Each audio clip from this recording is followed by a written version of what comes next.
Shemai Friendly Hi, and welcome back to my channel. My name's Caitlin Anwyn for anyone who's new here, and let's get back into building in Planet Zoo. And I'm continuing in the spring themed section of the North American Taiga Zoo. I'm gonna expand on the canal houses first and make this sort of like a little town, like a little Amsterdam, and take this row of canal houses and expand it by duplicating it on the other side to create this narrow canal. I'm going to be filling in these canal houses with lots of different guest facilities because I found that I hadn't actually added in enough guest facilities when I did the tour of autumn and winter. So I thought to start spring off, we would try and make sure that the guests are happy in the zoo. Once I duplicated the canal houses onto the other side and I was happy with where I put them, I then rebuilt the gondola track. It was really the only way that I could duplicate these canal houses over because I couldn't get them in the right position to be able to duplicate them with the track there. Then I wanted to make sure that the paths were mirrored on both sides too, which was really fiddly because I wanted to keep the canal in the center and still have the pathways right up onto the edge of the canal, trying to make sure everything joins up as well. Guests might come to this area quite a lot because it's quite close to the entrance, so I don't want too much congestion. So I'm trying to make sure everything is connected to each other. So I've also built some bridges across the canal as well so that the guests can get onto the other side into the building which has the gondola station in it. If you go on to the second tab of the UI, you have a choice of different shape terraforming tools. I used the cube one. Once you've clicked on that, you can press X to go into the advanced move tool, which is really handy when you want to dig out a straight line like I am. And you can also go into the settings and change the depth and size, and that is what I'm doing here. I wanted it quite deep because usually canals have quite a drop from the paths down. I wanted to make sure there was enough depth of water there to kind of hide the floor of the canal, but also have enough of a gap between the path and the water. I've got a lot of different ideas for spring themed habitats. I'm looking forward to creating a European badger habitat. I probably will be doing that one maybe next, but I'm always up for any suggestions, any sorts of ideas that you would like me to try out with habitats. And I know that the gondola boats are more often used in places like Venice, but I wanted to add a few boats in the canal just to give it a little bit of a detail in the water too. I thought it would be nice to add some planter boxes on the lampposts. I wish we had more of a selection of flowers, especially smaller flowers. There's a lot of really large plants, but there's not a big selection of flowers that you can put in the planters. And even with merging two planters together, some of the plants were still way too big to fit in these smaller planters. But I wanted to add in lots of colour into the planters to fit in with like the spring theme. I don't think spring has just one colour. Like winter, I picked like lots of frosty icy blues and whites, and with like autumn I picked oranges and reds and yellows. But for spring I thought just a multitude of different colours like pinks, oranges, yellows, just to show that nature's kind of growing back. So I used a few different flowers and merged them all together to add in more colour into the planter boxes. It would have been really nice to have more springtime flowers, but I made do and tried to make a variation of the different planters and the different flowers so that they seemed more varied. So I duplicated the lampposts and the flower boxes. I created 2 different types of planters and I used those planters on the 2 different classic style lampposts, then separated the planters from the lampposts so I could duplicate the planters individually, and I created smaller planters with the same sort of variation of flowers. So I have different variations of lampposts and planter boxes on the lampposts, and then I staggered those along the pathway in front of the buildings, staggering the different types of lampposts and different planter boxes on the lampposts so they're all varied along the canal. And I was looking at quite a few different reference images of Amsterdam canals at springtime, and I wanted to add lots of planter boxes on the bridges as well. I didn't want to block the view too much of the canal underneath the bridge, but I still wanted to add in colourful flowers on the bridge too. I'm keeping one set of the planters and the lampposts separate from the build so I can go back and duplicate those because the flowers are so layered on top of each other. I didn't want to multi-select them to separate them, so I've just kept them in separate groups and kept them separate from the build as well, so I can go back and kind of duplicate the originals to make it easier to build. It would have been too fiddly to try and click and drag and duplicate that way, and it also means that I can combine the groups of flowers to duplicate them as well and not worry about losing the original plants. And a lot of the images were shown with bicycles parked on the bridges or on the side of the canal. So I wanted to add in some bikes parked along the edge of the canal to make it feel more realistic. And I wanted to add in a little basket at the front of the bike with some flowers in it too, adding in that spring theme with lots of flowers. I think that's what's going to tie all of the different builds together. So it may not continue in this sort of Amsterdam inspired theme, but I will keep the flowers consistent in any of the future spring themed builds. But I'm going to take a little bit of a break from the outside of the building now. I've done the lampposts and the flower pots.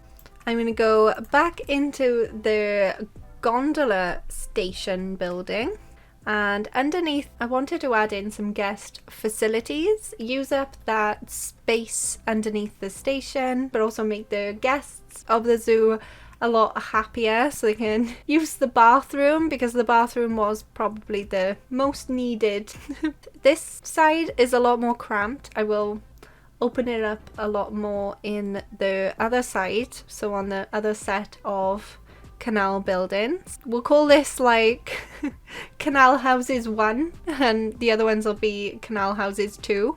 Canal Houses 1 are a little bit more cramped than Canal Houses 2 because I have to work in the small corridors underneath the entrance and exit paths above, but I did try to push the building slightly back from the narrow path so they would be enough of a space for a queue for the shops, but I couldn't push them back too far because I wanted to add in more shops on the other side as well. So I needed to make sure that the buildings fit in the center of the canal houses, so I couldn't push one set too far back to create a longer queue because then the other set of shops wouldn't fit.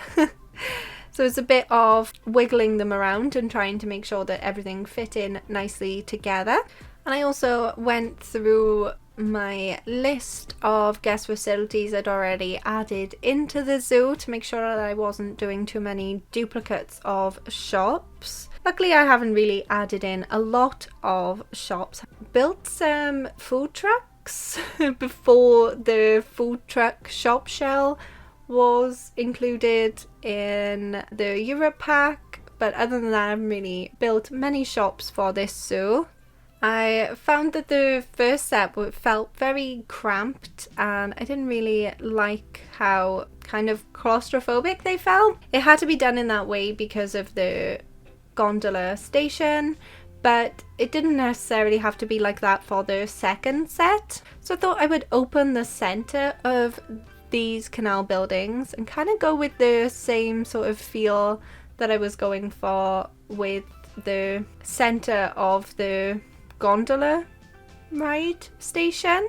So I'd already decorated the majority of the interior walls with the windows from the exterior walls. I did actually delete a couple of the windows and I hadn't fully decorated the inside because it was clipping with the queues and with the station, so I needed to make sure that the interior walls looked like the exterior walls, so it kind of looked like they were two sets of canal houses, and in the center is kind of like a courtyard. Because all of this is indoors, I didn't really bother with any of the canopies. I just added the shop signs above the windows so you can tell what the shops are at a quick glance instead of having to click on the shop to know which one it is. And I did have the vertical wooden floor laid down to make it feel like the shops were on the interior, but to make it feel more of a courtyard, I deleted all of the wooden flooring to keep it with the cobblestone European path. I found that like I do gravitate towards the ones that are closer to the front of the tab, I guess, so I tend to just add in like chief beef, so I had to kind of double check that I wasn't adding in the same shops over and over again. I tend to add in Hats Fantastic more than the other merch shops as well. I quite like the hats because they're really fun to see on all of your guests. Like they go around with all different animal hats around the zoo. That's really fun. What's your favourite shop in Planet Zoo? Which one do you usually add into your zoos? I don't really like the balloons, although you can click on the balloons and pop them to annoy your guests. That's always fun, but my zoo's closed. It was open for that little amount of time to do the tour of autumn and winter, but I've closed it again to carry on building for spring. If you are finding that your game is lagging while you're building in Sandbox, either give up on your zoo, which sometimes is probably the best thing, and just start afresh, or shut it down and kick out all of your guests, because that's probably your best bet of having the game run a little smoother, because the guests like pathing and things like that is a difficult thing for not only your graphics card but for your CPU as well. And I played around with the seating for the courtyard area. I played around with some of the picnic benches. Didn't really like how they looked, so instead I thought I would make this seem more like an outdoor area. So it's like a covered courtyard and you have to enter it through the buildings, but make it feel like it's more outdoorsy, using the lampposts that I used outside in the center of the building as a center point of the courtyard, and to give me something to use as a reference for centering the benches. And I used the classic style benches, and then I just put them back to back in the center of each of the lampposts to add some seating for the guests if they grab a snack and they want to sit down. And the classic style benches match the lampposts, so it all kind of fits in nicely together. But I did use the Europe pack bins, and I just recolored the benches and the bins to the same shade of green as the fence around the outside of the canal, along the canal. And I just got the exact same shade of green by duplicating the color number using Control C and then using Control V to paste the color number, and you click enter to make sure that the color number actually stays. And to make it a little bit more obvious which doors are actually usable compared to which doors are just for show, I added in a few more of the classic editable signs above the doorways to show where the guests can actually enter to go for the shops, to buy something for the shops. But it's more for like, so I know where the actual entrances are, and if you download this and add it into your zoo, you can tell where the doorways are as well and where there's fake doorways, I guess. But that's this section fully finished now, and the start of spring. So next week I will be doing a habitat build. I think I might go with the European badger first. But if you have any ideas for badger habitat, if you have any other ideas for any other animals that I could do a spring themed habitat for, or any spring themed styles for the habitats themselves, let me know in the comments. And also let me know what you think of these canal houses, the little Amsterdam town that I've created for the shopping centre, I guess. Let me know in the comments as well. What's your favourite flower and what's your favourite shop in Planet Zoo? Lots of questions today, and I'm gonna leave it off there. If you enjoyed the video, smash that like button, and if you haven't already and you would like to, it would mean a lot to me if you could subscribe and hit the bell to be notified whenever I upload a new video. I upload on Wednesdays for speed builds and Saturdays for shorts tutorials for Planet Zoo, if you are still enjoying them. And I'm gonna leave it off there. Thank you so much for watching. I hope you have a wonderful day, and I will see you next time. Goodbye!